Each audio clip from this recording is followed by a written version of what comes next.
태권도를 배울 때 태권도를 하시는 분들은 잘 아시겠지만 품새라는 것이 있다고 합니다.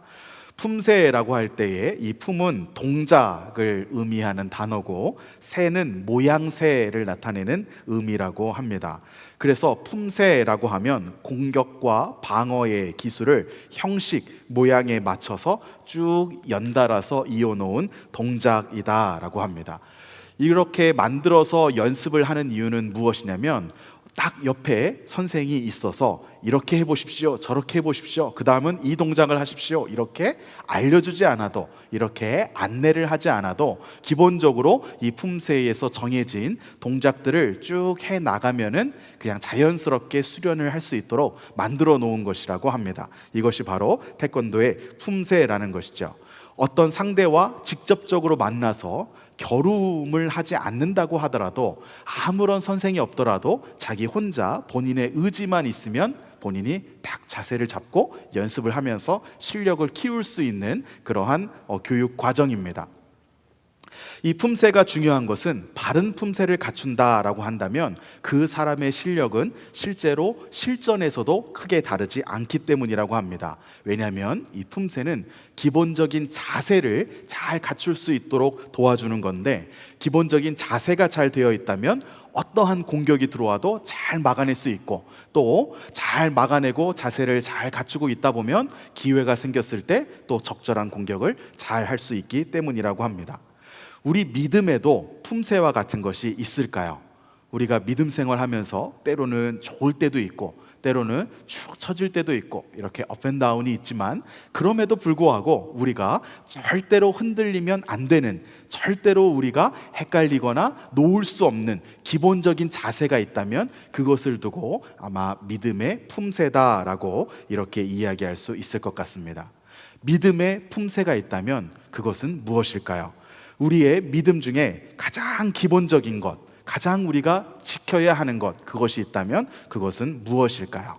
오늘 함께 읽은 본문을 통해서 본문을 살펴보면서 이것에 대해서 함께 은혜를 나누고자 합니다.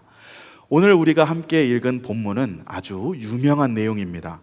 예수님께서 그 인생을 사시면서 가장 중요한 사역은 예루살렘에서 하셨지만 대부분의 많은 시간은 사실 갈릴리 지역에서 보내셨습니다. 그 갈릴리 지역 중에서도 가버나움이라고 하는 도시에서 아주 많은 기적들을 일으키시고 또 많은 가르침을 주신 것을 알 수 있습니다.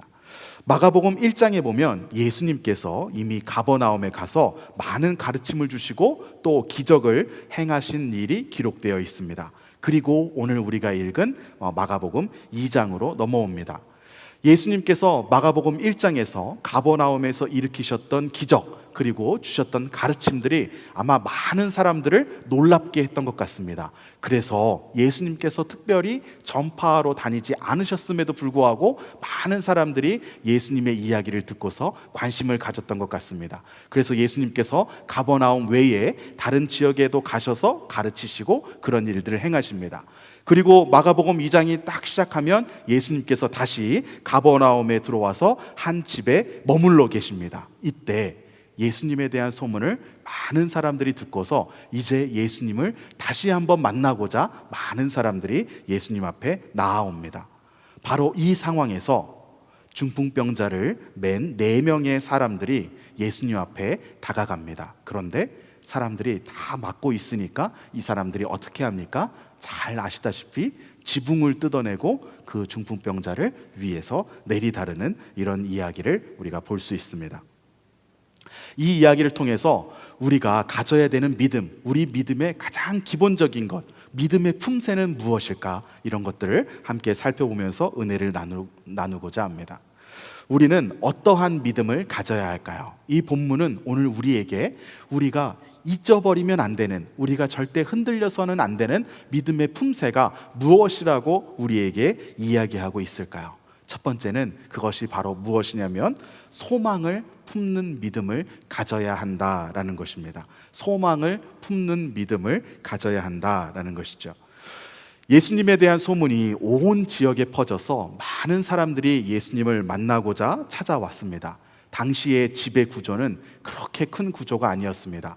그래서 집 안에 많은 사람들이 들어가지 못하니 사람들이 문 앞에서라도 예수님의 말씀을 들으려고 하고, 아마 또 어떤 사람들은 창가에서도 예수님의 말씀을 들으려고 했던 것 같습니다. 그래서 그 집 주변에 많은 사람들이 이 예수님의 가르침을 들으려고 하고 예수님을 만나서 은혜를 받고 싶어서 그 주변을 다 에워싸고 있던 것 같습니다. 그래서 본문에서는 무엇이라고 이야기하냐면, 그때의 상황을 두고 문 앞까지도 들어설 자리가 없었다라고 이야기합니다. 예수님께 갈 방법이 없었던 것이죠. 그래서 예수님 앞에 제대로 갈 수가 없으니 그때 중풍병자를 메고 예수님 앞으로 데려가고 싶어하는 이 사람들은 어떻게 합니까? 2장 4절의 말씀을 같이 한번 읽겠습니다. 시작. 무리들 때문에 예수께 데려갈 수 없으므로 그 계신 곳에 지붕을 뜯어 구멍을 내고 중풍병자가 누운 상을 달아 내리니. 지붕을 뜯어내고 예수님 앞으로 이 중풍병자를 데려갑니다. 이 내용을 보면 아무리 자신들의 목적이 있다고 해도 남의 집 지붕을 뜯어내는 이런 일이 사실 잘 이해가 되지 않습니다. 목적이 선하다고 하면, 은혜를 받고자 하는 목적이 있다고 하면 이런 일들을 마음껏 해도 되는 것일까요? 은혜를 받고자 하는 목적이 있다고 하면 이런 일을 한다고 해도 이것이 칭찬받을 만한 일이다라고 이렇게 이야기할 수 있을까요? 굉장히 무례하고 아주 아나무인의 그러한 행동과 같아 보입니다. 상황을 오늘날로 바꿔서 생각해 본다면, 우리 교회의 교인이 아닌데 누군가가 우리 교회에 예배를 드리러 왔다가 본인이 은혜를 받고 싶다고 많은 사람들에게 피해를 주는 그런 행동을 한다고 한번 생각해 보십시오. 그러면 여러분들의 마음은 편하시겠습니까? 아마 편치 않을 것 같습니다. 왜 저 사람은 우리 자기 교회도 아니면서 우리 교회에 와가지고 본인이 은혜 받겠다고 다른 사람들은 하나도 신경 쓰지 않고 자기 혼자 저렇게 하고 있나라는 이러한 불편한 마음이 들 것입니다. 그런데 예수님은 지붕을 뜯어내고 중풍병자를 내리다른 이 사람들에게 무엇이라고 말씀하실까요? 2장 5절의 말씀을 같이 함께 보겠습니다. 시작. 예수께서 그들의 믿음을 보시고 중풍병자에게 이르시되 작은 자야 내 죄사함을 받았느니라 하시니. 예수님께서 이 사람에게 은혜를 베풀어 주십니다. 죄사함의 은혜를 허락해 주시는 것이죠. 하나님은 왜 이 사람에게 은혜를 베풀어 주셨을까요? 네가 은혜를 받고자 하는 마음은 참 귀하지만 그래도 이렇게 하는 것은 경우가 아니지 않느냐라고 이렇게 나무랐어야 하지 않을까요? 네가 은혜를 받고자 하는 그 뜨거운 마음을 가진 것은 참 귀하나 그래도 이 믿음 생활이 이런 식으로 돼서는 안 된다라고 하면서 가르쳐주기식이라도 하시고 은혜를 받게 하셨으면 이 본문을 이해하고 받아들이기에 훨씬 쉬울 것 같습니다. 그런데 예수님은 아무런 말씀을 하지 않으시고 이 사람에게 그냥 은혜를 베풀어 주십니다. 우리는 이 이야기를 어떻게 받아들여야 할까요? 예수님은 왜 이 사람에게 전혀 나무라지도 않으시고 이 사람에게 이렇게 죄사함의 은혜를 베풀어 주셨던 것일까요? 예수님께서 은혜를 베풀어 주시는 이유는 이 사람들이 건강한 믿음을 가지고 있었기 때문입니다. 건강한 믿음이라고 하면 무엇이 떠오르십니까? 여러 가지를 생각할 수 있지만 오늘 본문을 통해서 보자고 한다면 건강한 믿음, 우리가 포기하지 말아야 할 이 믿음의 품새와 같은 가장 기본적인 믿음은 무엇이냐면 바로 우리가 원하는 바를 소망하는, 우리가 원하는 바를 마음속에 품고 그것을 하나님 앞에 간절히 기도하면서 간구할 수 있는 그 소망을 품는 믿음입니다. 소망을 품는 믿음이 건강한 믿음입니다. 하나님께서 주시는 건강한 믿음을 가진 사람은 하나님의 도우심을 간절히 바라게 됩니다. 간절히 바라는 기도 제목을 하나님 앞에 내려두고 기도를 할 수밖에 없게 되는 것이죠. 왜냐하면 하나님을 믿고 그 하나님의 능력이 얼마나 대단하신지를 내가 분명하게 믿고 있으니 이 건강한 믿음은 내가 바라는 모든 것들을 다 하나님 앞에 내려놓고 간절하게 기도하게 됩니다. 반면에 건강하지 않은 믿음은 어떨까요? 건강하지 않은 믿음은 내 안에 있는 어떤 필요를 하나님 앞에 간절히 내놓고 기도하기보다는 일단은 주변의 다른 사람들을 많이 의식합니다. 하나님 앞에 나와서 간구하고 하나님께서 주시는 축복을 누리는 것보다 다른 사람들의 신경이 먼저 쓰이는 경우가 많이 있습니다. 다른 사람들의 시선이 먼저 신경 쓰이는 경우가 많이 있습니다. 다른 사람들이 나를 어떻게 볼까? 다른 사람들이 나를 어떻게 생각할까? 이런 부분들을 생각하면서 내가 정말 필요로 하는 것, 내 마음속에 하나님께서 부어주시는 소원이 있음에도 불구하고 이것을 과감하게 하나님 앞에 가지고 와서 함께 기도하지 못합니다. 그러나 건강한 믿음은 내 마음속에 있는 것, 그것이 어떤 것이라고 하더라도 다 하나님 앞에 내려놓고 원하는 것을 간구합니다. 이것이 건강한 믿음인 것이죠. 그래서 건강한 믿음은 때로는 주책입니다. 그리고 또 건강한 믿음은 때로는 다른 사람들의 눈치를 전혀 보지 않아서 다른 사람들을 불편하게 할 때도 있습니다. 그리고 또 건강한 믿음은 때로는 누군가가 보기에는 천박하게 보이기도 합니다. 저 사람은 꼭 저렇게 얌전하게 기도하지 못하고 소리를 지르면서 울면서 기도해야 되나? 저 사람은 꼭 찬양할 때 저런 식으로 찬양해야 되나? 이런 마음이 들까봐 그래서 다른 사람들의 마음, 시선을 많이 신경 쓰는 것이죠. 그래서 건강하지 않은 믿음은 보기에 좋습니다. 건강하지 않은 믿음은 다른 사람들의 시선을 많이 신경 쓰기 때문에 신사적이고 그 누구도 불편하게 만들지 않습니다. 그렇지만 진짜 중요한 것은 마지막에 가서 건강한 믿음을 가진 사람들은 하나님께서 베풀어 주시는 은혜를 맛보지만 그렇지 않은 사람들, 신사적으로 신앙생활하는 사람들은 하나님께서 주시는 은혜를 맛볼 가능성이 훨씬 더 적습니다. 우리가 때로는 신앙생활하면서 기도 제목을 나눌 때도 이렇게 주춤하게 될 때가 많이 있습니다. 내 마음속에 또는 내 상황에서 정말로 지금 하나님 앞에 내놓고 간구해야 되는 그러한 기도 제목이 있는데 때로는 우리를 주춤하게 하는 것들이 어떤 생각이냐면 이런 것까지 하나님 앞에 내어놓고 기도해도 되나? 너무 세속적인 거 아닌가? 이런 부분까지 하나님 앞에 기도한다고 해서 하나님이 기뻐하실까? 이러한 마음들, 이러한 생각들을 순간적으로 가지게 되는 것이죠. 또 내가 이것을 기도 제목으로 내놓으면 다른 사람들이 나를 어떻게 생각할까? 그래도 내가 지금까지 신앙생활한 연륜이 있고, 그리고 내가 지금까지 신앙생활한 신앙의 경륜이 있고, 그리고 내가 살아온 다른 사람들이 다 알고 있는 내 삶의 수준이 있고, 내가 배운 것이 있고, 또 내가 교회에서 어느 정도 받은 직분이 있는데 다른 사람들이 다 보는 그런 자리에서 이런 것들을 기도한다고 했을 때 다른 사람들이 알면 나를 어떻게 생각할까? 이런 마음이 들어서 우리가 기도 제목을 하나님 앞에 편하게 내놓고 또 그것을 위하여서 크게 기도하면서 간절히 하나님 앞에 간구하지 못할 때가 많이 있습니다.